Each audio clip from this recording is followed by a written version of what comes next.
Welcome to the Rock and Roll Show podcast. We're here to share the joy of experiencing live music together with strangers and with friends, and to get to know our guests a little bit better through their concert experience.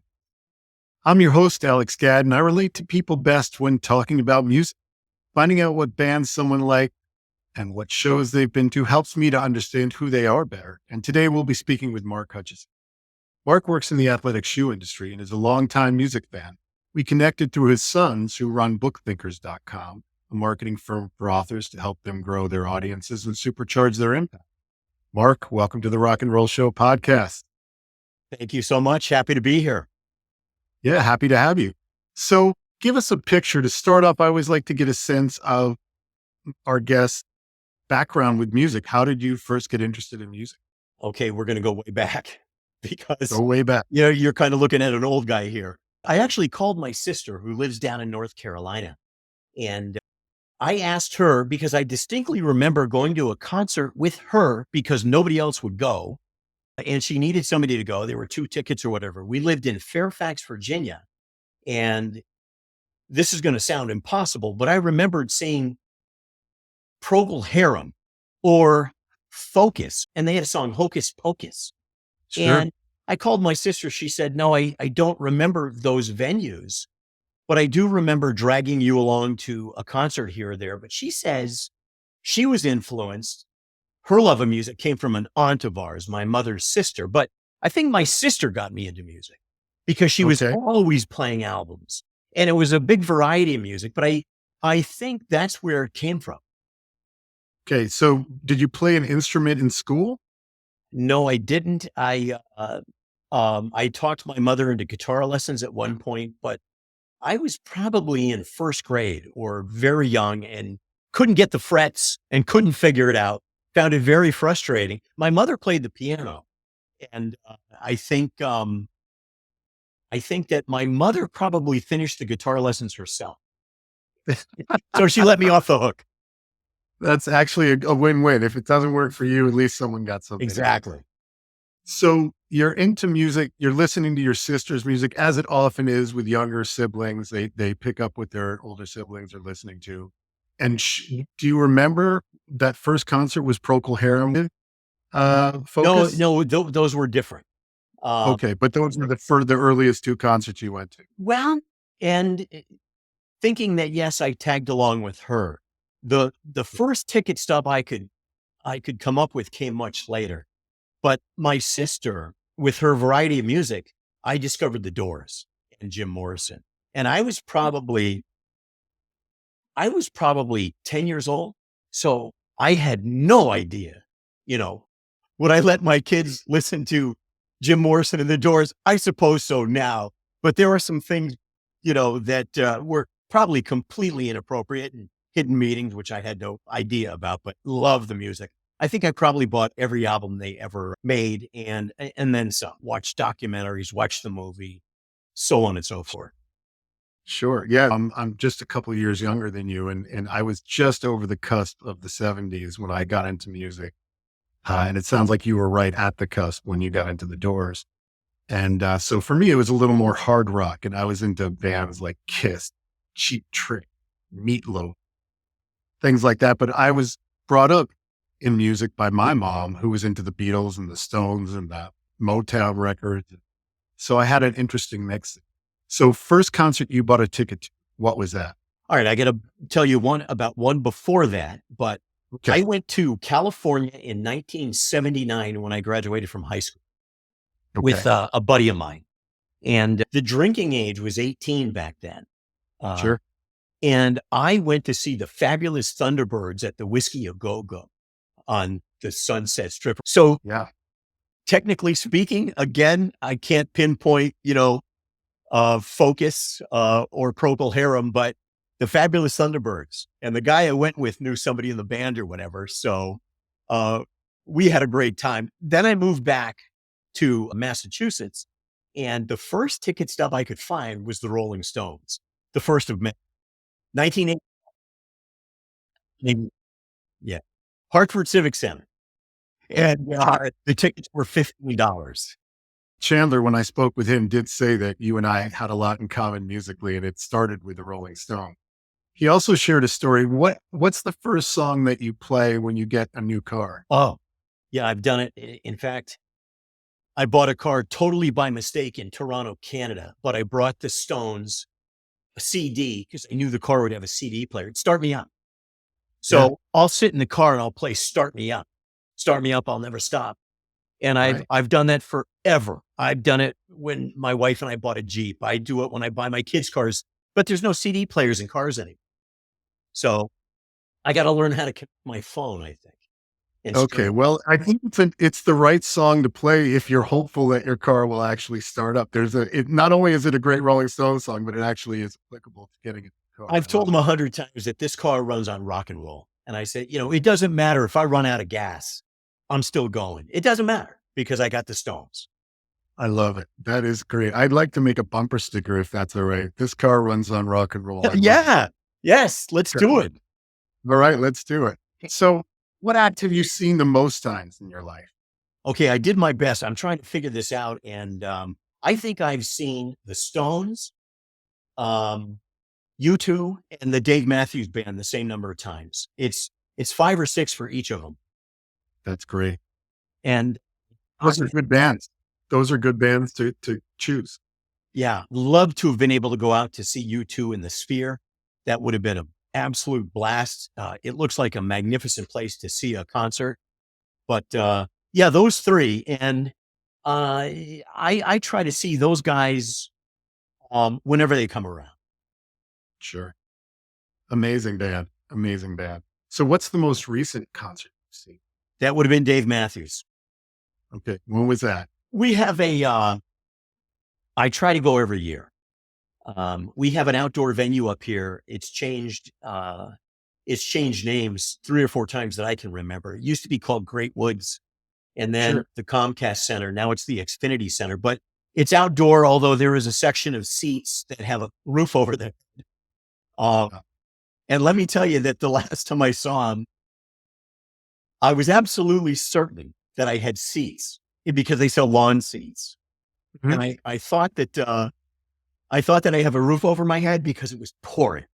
And one of my kids, Christian, he always will go with me. Okay. He likes Dave Matthews. He feels bad. He would never want me to go by myself, although I probably would.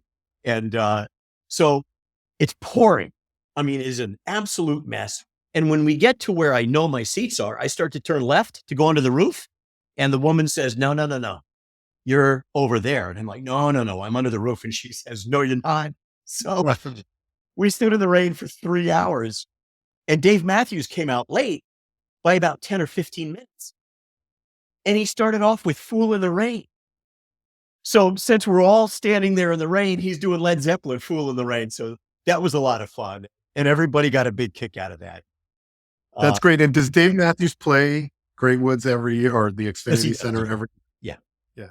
And he's Great. playing this year, but we won't be available. We're going to be at a wedding. One of my kids is getting married, so we'll be out of the country. Fortunately, but I'll miss the show. Right. I think that's probably a good enough excuse It's a to good, feel good. but I'm Sure. already plotting and planning that he's going to be in Guilford, New Hampshire. I have not been to that venue. I hear it's the same as the Xfinity Center, an outdoor venue, and he's going to be Yep. up there for 2 days. And I also heard that there's like a 2-day pass you can buy. So I think he might go north like that to draw people from Vermont, New Hampshire, and Maine. So he stays for 2 days. I don't know.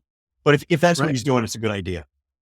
Yeah, those amphitheaters are really pretty popular. There's one in Bridgeport, Connecticut, actually, that's fantastic, really nice. And Bridgeport is not the greatest city in the world, but really a fantastic place to see a live show. And they've got them in Jones Beach and down in New Jersey. So I mean, up and down the coast, they have those amphitheaters out west, Alpine Valley, and they're all over the country. It's a core part of the touring market. You go from club, amphitheater, theater, and then off to arenas and stadiums. Is the one in Bridgeport on the water?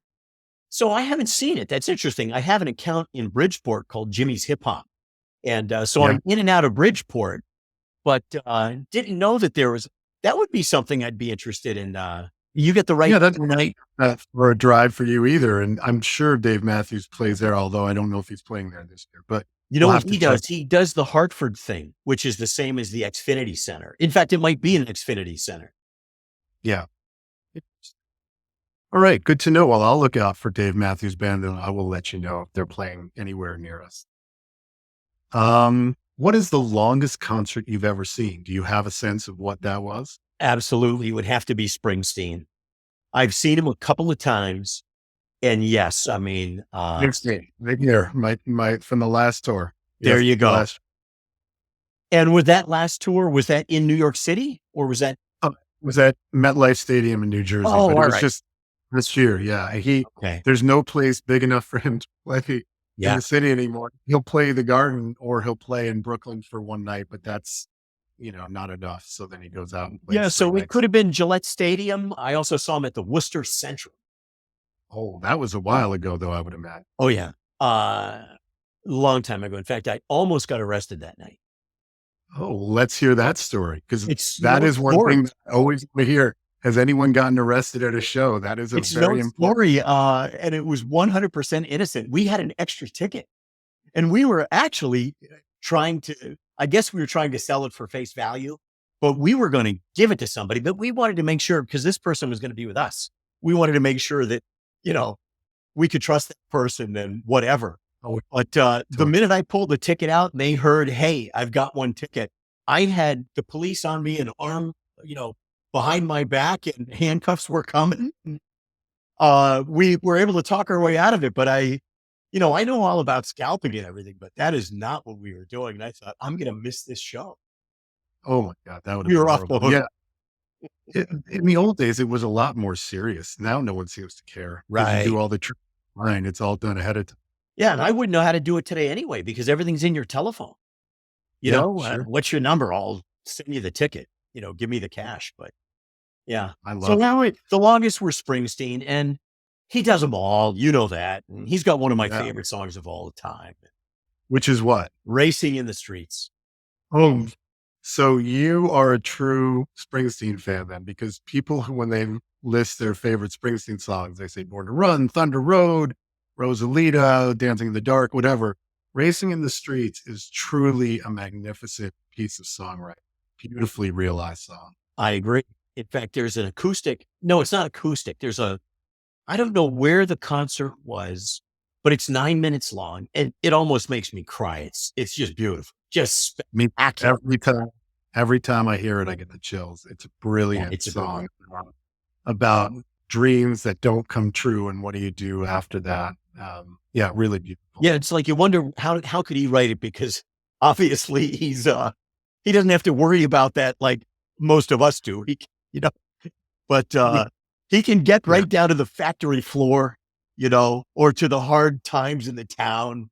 And by the way, I think that his album, written right after 9/11, now the name escapes me, Yeah, The Rising. spectacular. The entire album. Right. Spectacular. There's a great story about how right after 9/11, he was driving around in his hometown around the Jersey Shore, and he pulled up at a stoplight and someone yelled out from another car and said, "Bruce, we need you now." And he went home and wrote The Rising and Into the Fire and some of the other songs from that record. My City of Right. Ruins. Yeah. Yeah. You're missing the whole thing. Spectacular. Yeah. Every song. Brilliant. Right. Glad to meet another Springsteen fan anywhere. He's my favorite. I've seen him 30 something times. Oh, wow. Okay. So you've seen him probably more than the total number of concerts I've seen. I've probably seen 30 concerts. Yeah, I've seen a couple hundred concerts. Wow. Yeah. That's okay. There's no judgment. Everyone sees any concerts they want. It's great. Well, after we started, we ended up with 4 kids. And then you start to think, can my wife and I get away and go to a show? And our music tastes are different. But then you start to think, can we bring the kids? And then if you start to think, can we bring the kids? Now you're talking 6 tickets instead of just 2. So there was probably a little more concert going before I got, married and had kids than after.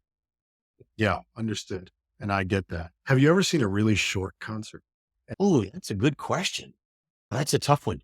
I can't say that I have. I've thoroughly enjoyed concerts. And if we go back to Dave Matthews, Sometimes you know all the music he's playing. Sometimes he digs deep into, B-sides or whatever. And Sure. so you don't enjoy it as much. Yes, I want to hear the hits. None of his music is played out or overdone, or I can't hear it another time. But I'll go to YouTube, the Joshua Tree 30th anniversary, because it was that album. Now, they did play some other music, but that was, and I'm not going to complain about Bono and U2. That might have been a little too short. I wanted more. Yeah, that's interesting. I've never thought of that question in that way, but that's a perfectly reasonable answer. You could go to a 3-hour show, and if you want it to be a 5-hour show, it's too short. Good point. Yeah, and for me, I went to see Cheap Trick, who, as a child, one of my favorite all-time bands, and I never saw them. I finally went to see them, I don't know, in 2017, and they played the tightest hour and 25 minutes I've ever seen. And they played every song was a hit, or at least some song that I knew and loved. And then they walked off the stage, and I thought, you've got to be kidding. I've been waiting my whole life to see you, and you play an hour and 25 minutes. By And the that way, the Stones tour that we saw in 1981 at different places, but that tour, they were playing a tight hour and a half. And it was not long enough because that was my third concert that I ever saw. And I loved the Stones as a kid. And I thought, you're kidding me. An hour and my first concert was Bruce, and in there you go. 1980. So I had seen what a 4-hour or 3-hour concert with an hour intermission in between looked like. And so they came out and did an hour and a half. And I said, this is terrible. So that's where my thought comes from in asking the question. But yeah, you can see a much longer concert. And I saw the 30th anniversary of the Joshua Tree tour as well. And I thought it was just right in time, but I do love that record so much. So I understand wanting to see more. It always So seems like now you get 90 minutes, no matter who it is, unless it's Bruce, right? Because yeah, he still does it all and tries to make sure you get what you paid for. yeah, he still does 3 solid hours, Yeah. start to finish 3 hours every time. And he's in his 70s now. He used to do 4 hours. In 2016 on the tour, he was doing 4 hours or 3 hours and 50 minutes every show. Incredible. So 3 hours, still good. Of all the shows you've seen, Mark, what's the favorite concert you ever saw? Ooh, it's going to be down between. I saw U2 in Boston Garden on St. Patty's Day, so that's pretty good. But I also saw the Stones the last time around, and I think Charlie Watts was still with them, and that was in Gillette Stadium. And I just sat there with a smile on my face the entire time because I could not believe the energy that Mick Jagger was bringing to the stage and his voice. And it was as good or better than any of the Stones concerts I've ever seen. But I just smiled the entire time. I think it was 2019, the last time I saw him in Gillette Stadium, but it was outstanding. They really are amazing. I mean, Keith Richards will apparently live forever. And Mick Jagger is in great voice and in great shape. And I got to think he's 81, if not, he's either 80 or 81 years old. And that Pretty band amazing. has changed a lot over the years, obviously, from way back when in the late 60s, and then with, Ronnie Wood is still there, but Keith and Mick, of course, but those guys are the nucleus. Bill Wyman, he left. Charlie Watts has passed away, but the Stones, they're still out there doing it. And It's amazing. Yeah, they still call Ronnie Wood the new guy, and he's been in the band since 1975. Yeah, that's funny. The new guy. The new guy. I love the music. I mean, I love the Stones. There's a Stone song. It's my favorite song of all time. So, What's that? it's Memory Motel off of Black and Blue. And I've seen Mick play it on the piano. And, as I search around and I look at Memory Motel, and I just love that song. And he mentions Boston in that song. Dave Matthews has done that song with Mick. And that would have been something to see. She drove a pickup truck, painted green and blue. The tires were wearing thin. She'd done a mile or two. When I asked her where she's headed for, back up to Boston, I'm singing nevermore. You're just a memory.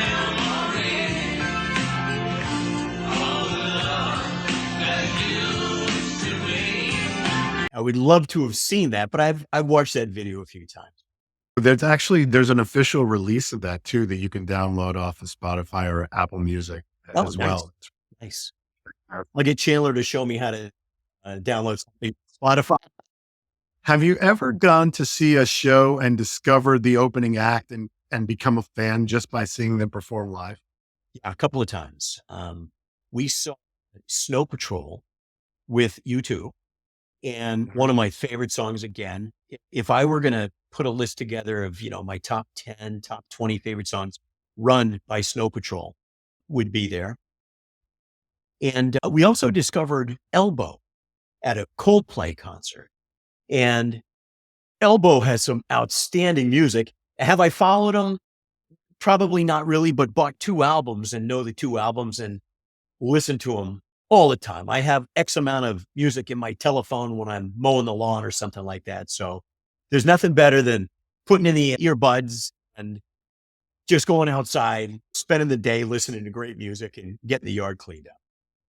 So I've never even heard of Elbow. I have homework now after our talk. I'm going to go find out who Elbow is, but I do like Snow Patrol. And I see how Snow Patrol is a perfect accompanying band for you too. That's a really nice pairing. Yeah. And there's a Leona Lewis story. She was on something like The X Factor or Whoever's Got Talent. And she came out and she sang Run by Snow Patrol. And in the comments, we're like, how could Snow Patrol ruin a perfectly good Leona Lewis song? And I'm like, oh, you don't know. You just don't know. It's like Depeche Mode has done a great version of So Cruel by U2. It's outstanding. And usually I like the original artist, but when somebody can step up and do the original better, I'm not going to say better than U2. I love them both. Mm-hmm. I've got one more. Everybody knows it. Disturbed doing Sound of Silence. Unbelievable. Yeah. Love it. One of the things I really enjoy at concerts is when a guest performer comes out, someone you weren't expecting. Have you ever had an experience like that? Have you ever seen someone come out and just show up for a song with the band? No, never. I've never seen anybody step on stage. When Dave Matthews tours, he doesn't tour with anybody else. And I know he sometimes has guests. I've never seen anybody jump on stage with Mick Jagger and the Stones. I don't think I've ever seen anybody. I've seen it happen on videos, and I've seen Bruce Springsteen get on stage with U2. I was sharing with Chandler, one of my favorite all-time videos is from the Rock and Roll Hall of Fame 25th anniversary concerts at Madison Square Garden. And U2 was the headliner the first night of the 2 nights that they did. And Bruce came out and they did I Still Haven't Found What I'm Looking For, which is my favorite all-time song. And it was better than it's ever been when the 2 of them sing it together. You got to watch it.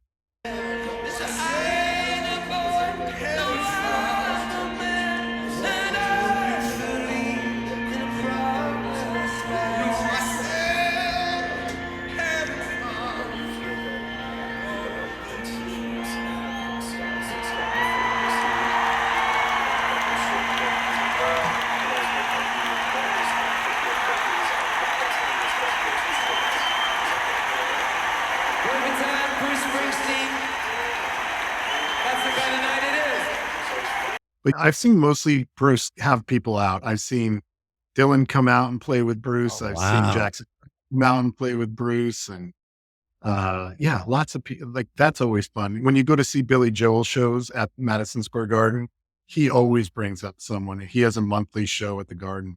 Oh, he brings up, but he's been doing it. He's done like 110 shows, and he does it every month for the last 10 years. And he brings up guest stars a lot. He's had Bruce up. He's had his daughter come up. He's had all kinds of behind the scenes coming out. And it's really fun when that happens. And so it's always something to look for. I would love it. I would love to see it. I mean, the crowd goes crazy when that kind of thing happens. You can see the reaction when you watch those kind of videos. I would love to have seen it. It hasn't happened to me. We will keep going to concerts, and it will. Bruce actually came out on Sunday night. He had just played in Phoenix and San Diego, And then he came back and showed up in Brooklyn at a country musician, Zach Bryan. He just walked out on stage and started singing in the middle of the song with this guy, Zach Bryan. But it's always fun to watch. So, Dave And Matthews used to have Trey from Fish come out a lot and play. They're pretty friendly. So I've seen them play together unannounced, and that's always fun. So keep going and you'll get there, oh, and hopefully get absolutely. I hope so. so. Where's your favorite concert venue? You've been to a number of different places. Do you have a favorite place to see a show? I'm going to have to say that it is the outdoor venue right here in Mansfield, Mass, which is Yeah. currently called the Xfinity Center. I like it because it's not too big, but you can get a seat if you want to. You can get cover if you want to. One of the things I don't like is I don't like watching a video screen. If I'm at the concert, I want to look at the artist. I don't want to look at a video screen. So if it's too big a place and you can't see what you're there for, I could listen at home. So Right. I would actually prefer probably something smaller. But that's where I've been most and where I enjoy, how to get in, how to get out, where to go, so on and so forth. And it's just the right size. So that's a good one for me. I like those. They call them sheds or amphitheaters. And those are a great place to see it. I don't love sitting on the lawn. I definitely would rather have a seat if it's going to rain. Those are great rooms to see a band play in. And is that the venue that you've seen the most concerts at, I would assume, at this point? Definitely. And then following that would be Gillette Stadium and the Boston Garden. And the Boston Garden, of course, is a little bit more intimate than Gillette. Sure. And one of the things was I saw Springsteen in Gillette and we had the worst seats in the entire place, probably because those were the ones we could afford. And I found myself looking at this video screen and I said, I'm not going to do this again. Love the guy, but need better seats or need to be able to see a little bit better than this. Although Gillette Stadium has just installed the largest outdoor video screen in the world, I think. So that wouldn't be the worst thing to see, although I still wouldn't want to do it. I'm there to see this guy. I want to see him, not the screen. I get it. And it's interesting because if you become a fan of a band, you want them to continue to be successful. But inside, I kind of hope they don't get so successful that they have to play stadiums only, because then it gets the lack of intimacy is a challenge, as you described.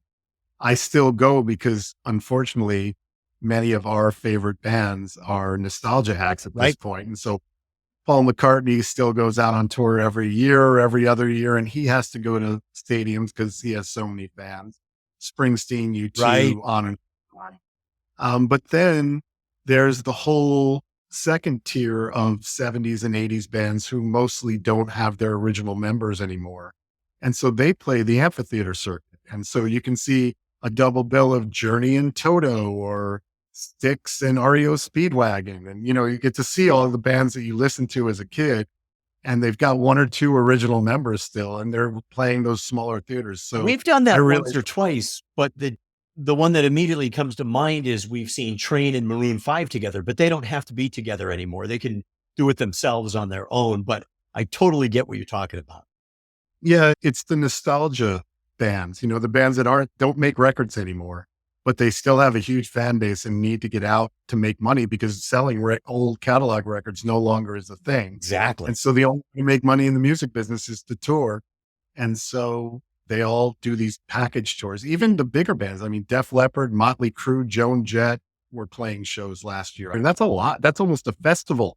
If you put one more band in there, that's a whole day. Oh, yeah. In fact, the drummer from Def Leppard must be in the Boston area, a week or two ago, because the drummer, and I don't know his name, Rick Allen. Yes. He was on the sports radio show that I listened to, because the DJ, Boston has had some famous rock and roll radio stations, WBCN, Charles LaGuardia, all those guys, WCOZ. So anyway, this guy, WAAF, the morning guy at WAAF, Greg Hill, still has a lot of those rock and roll connections, even though he's got a kind of a talk format on a sports station now. So that's where that connection came from. But that guy, the drummer, it was really interesting to listen to him talk. about after losing the arm, and there's nothing Oh, he can't do on the drums. It's amazing. It's truly amazing. And they figured that out in the mid 80s. It's not even like they current technology. They had technology 30 years ago that's all Incredible. 40 years ago. Funny to hear him say that he actually doesn't miss his arm. I'm sure he does, but it hasn't held him back, hasn't stopped him. Very inspirational. Very cool. And they sound great. I can't wait to see them. I'm hopefully going to see them this summer. I've never seen their band. I really want to. So speaking of great concert venues, we kind of get a sense from you that the amphitheater is the right size for you. And have you ever been at a rock club and seen an unknown band and just said, wow, they're amazing? Yes. Yes. And I love that sort of intimacy, that small venue. In fact, before one of those Stones concerts, which started in Boston, they were spreading rumors about the Stones are in this farmhouse practicing every day. And then that Friday night or Saturday, they're in a local club that nobody's ever heard of. I'd love to experience something like that, but haven't. But have been to some other shows when I was younger where you can't hear yourself think or talk to the person next to you. Been a lot of fun. Yeah.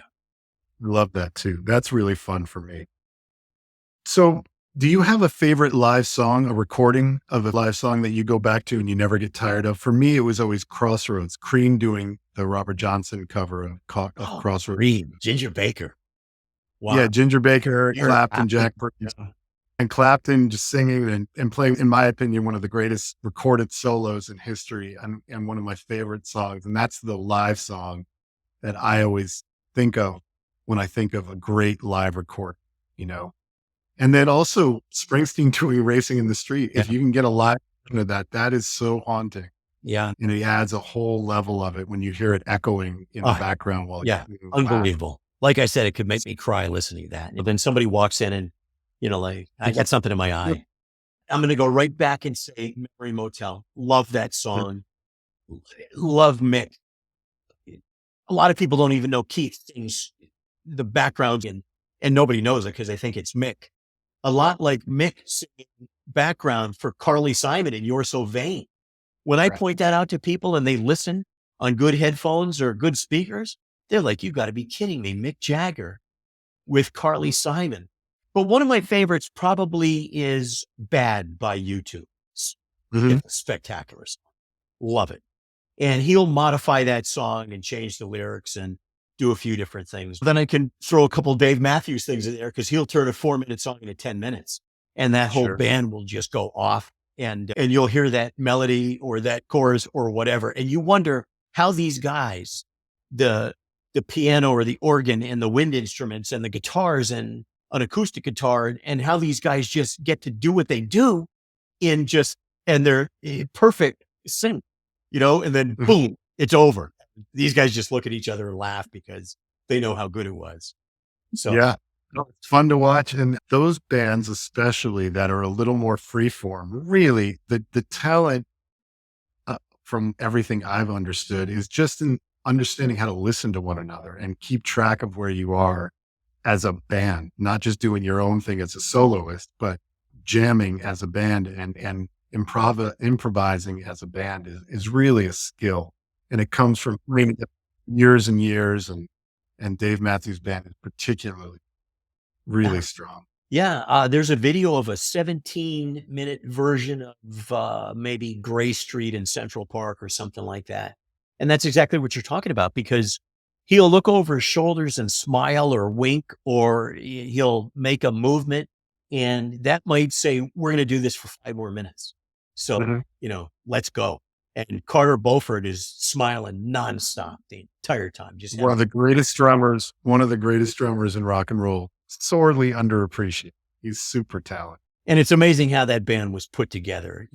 What a diverse group of people to come out of wherever they did and do what they do. I just love it. I mean, it's just, I think it's Charlottesville, Virginia. Yeah. Yeah. And how did Dave get there? I mean, he's from South Africa, and lives out in Seattle. Pearl Jam. I love Pearl Jam. Yeah. I just saw them live for the first time in September. Amazing. I've loved them since they came out, never saw them. And now I'm going to see them every time I can. They were so, so good. Eddie Vedder, just amazing. And to see some of the things he's done, like with Chris Cornell with Hunger Strike, just Right. unbelievable. Just great. Yeah, and he was nobody then. At least Soundgarden had an album out when they recorded Yeah. Hunger Strike. But the guys in the Pearl Jam half of Temple of the Dog, which was the band that recorded that, they were in a band called Mother Love Bone, and then they broke up Mother Love Bone when the singer in that band died. And then they hired Eddie Vedder, and they were recording that, but they were friends with the guys in Soundgarden. And then they recorded the Temple of the Dog album. That Hunger Strike song is mind blowing. Yeah. And the fact you get Chris Cornell and Eddie Vedder singing together is just, it was Incredible. All right, let's get through some bucket list questions. What concert venue would you like to go to but haven't been to? I see Red Rock in Colorado. Love to go. My dad grew up in Colorado. I've been there a few times. I've seen any number of different videos, and that looks like a place I'd love to experience. So I'd love to see that. Yeah, I mean, that fits your model too, because it's an amphitheater. It's just an open area. Exactly. And it was gorgeous. I've never been. It is my answer to the same question. That is the next place. That and the Ryman Auditorium in Nashville are two places that I haven't been that I'm really anxious to go. I know nothing about Nashville yet. And the other thing, you see certain U2 practice sessions or whatever at the Sloan Castle. So you've got that history of a Slane. What? Slane. Okay. Yes. SLA. Yes. Slane. Yes.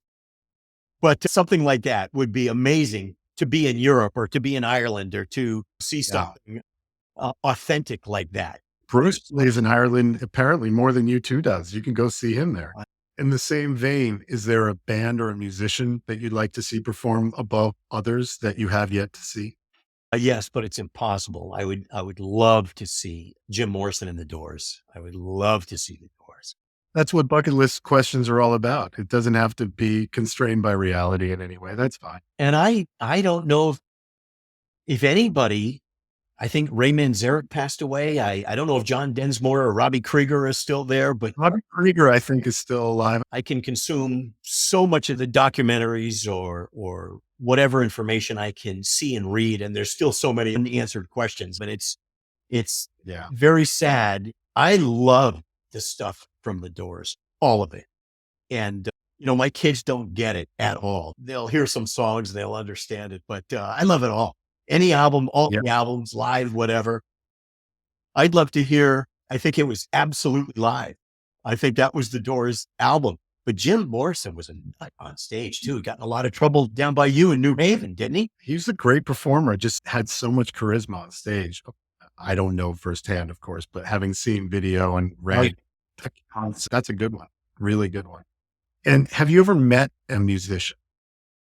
I've met Steven Tyler and I've met Joey Kramer because they're from here, and I'm in the sporting goods industry. But Joey Kramer would come into, it's gone now. It was called Coleman Sporting Goods, but he would buy all kinds of spandex and compression shorts and stuff like that.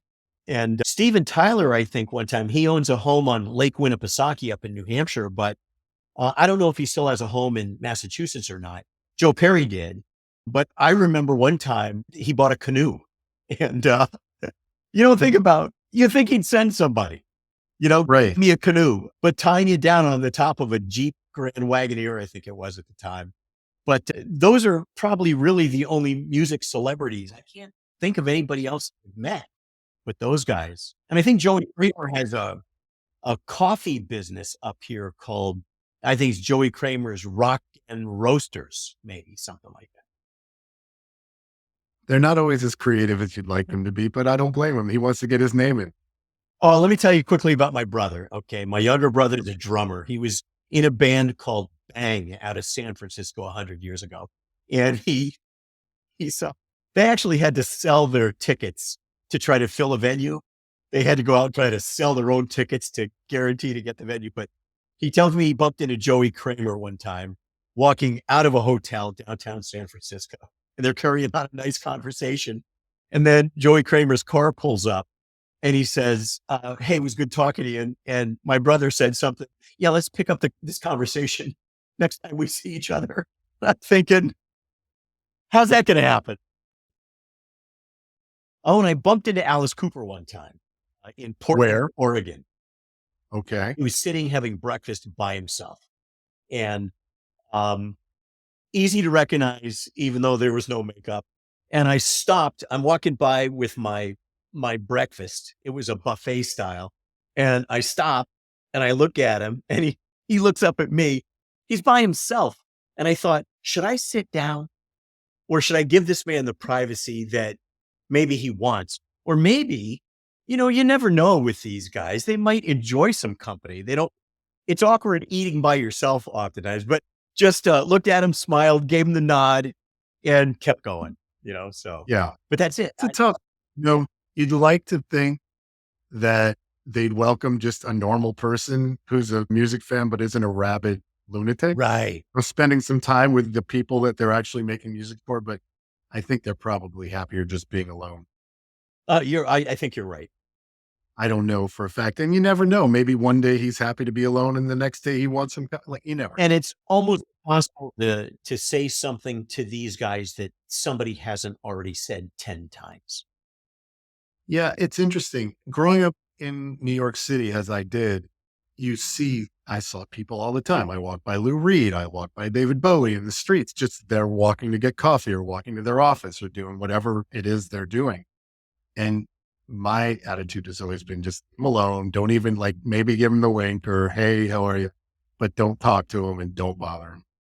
But it may be the only time you ever get to see these people. And is it worth it for you to maybe upset them a little bit by complimenting them? And in the long run, will it really upset them? It's hard to tell. And there's no one answer. It's never going to be the same. But I figure if they want to talk, they'll say, hey, buddy, how are you? And then that opens up. Right. Good point. If you say hello, they acknowledge you and speak to you, But yeah, I think they think everybody's going to say, can we take a picture? Can I get your autograph? Or can you get me tickets? It must be tough. And yet if he's sitting alone, it can't be that tough. And I mean, Alice Cooper plays golf and he's out on the course with regular people all the time. Right. He's an avid golfer. So you never know. All right. Looking forward, do you have any tickets for shows coming up this year? 2 weddings coming up this year and another trip planned. So no, but I'm going to work on that Dave Matthews in Guilford, New Hampshire. That's in mid-July. I don't think I would go see the Stones again. Because I think the last time was such a great experience that it's kind of unnecessary. Or the Stones, still the Stones. I didn't buy their newest album, although just like Billy Joel coming out with a great song. I agree. Billy Joel's song is really shockingly much better than I expected it to be. The Rolling Stones album has at least 6 above average Rolling Stones songs, and it's really good. All right. Hackney does. It changed my mind. That could change my mind about wanting to see them. Yeah, I'm seeing them Memorial Day weekend. Oh, nice. And is that in New York or Connecticut? At MetLife Stadium in New Jersey, the only big enough to house those bands. That's fantastic. It keeps bringing me back. Yeah. Yeah, I'm really excited about that. But my next show is actually the Black Crowes at Radio City Music Hall now. So I've never seen the Black Crowes, and they just reformed after breaking up for years and years and years. So I'm excited to see them. And I'm going to see the Foo Fighters at Citi Field in Queens later in the summer as well. And then Def Leppard. In fact, I think I saw Dave Grohl at the U2 concert in a video, and he was singing, he was standing up singing that would have been something. I wonder if he could have stepped on stage, but he was in the audience. So he was just having fun. And that was at the Sphere. That was the last night, their residency at the Sphere. So he was definitely into it. Yeah. Singing along, just loving it. It's great. Well, what have I not asked you, Mark, that I need to know about your journey through live music? Have you ever seen Chandler's Friends band, Flip Turn? I have not, but of course, the lead singer has been in this house many times, and I secretly recorded him one time, and he's got a really interesting, distinct voice. And they are paying their dues right now, as Chandler probably told you, jamming everybody into a car or buying an old van. And I think they're talking about a concert bus now. So they're getting festivals, and this kid and that band and his unique voice. Let's hope they make it big someday. Let's hope that they can sell out, the Xfinity Center. Right. There you go. I will be there too, because Chandler turned me on to them and I think they're great. Mark, I've thoroughly appreciated talking with you today, getting to know you a little bit. And I hope that we get together in Bridgeport sometime or somewhere else and catch up. That sounds great. I had a blast. I hope that somebody finds me interesting, but it was a pleasure. Thank you. I found you interesting. So thank you so much, Mark. That's it for today's conversation. Thank you for joining us. We'll be back next Tuesday. And if you like what you heard today, we'd appreciate it if you would like and subscribe or follow to make sure you get notified about every new episode. And please tell your friends. Additionally, we want to know what you think. Please leave us a comment and we'll try to respond to every one. The Rock and Roll Show podcast is a World Highway Media production. I'm your host, Alex Gadd. And until next time, rock on.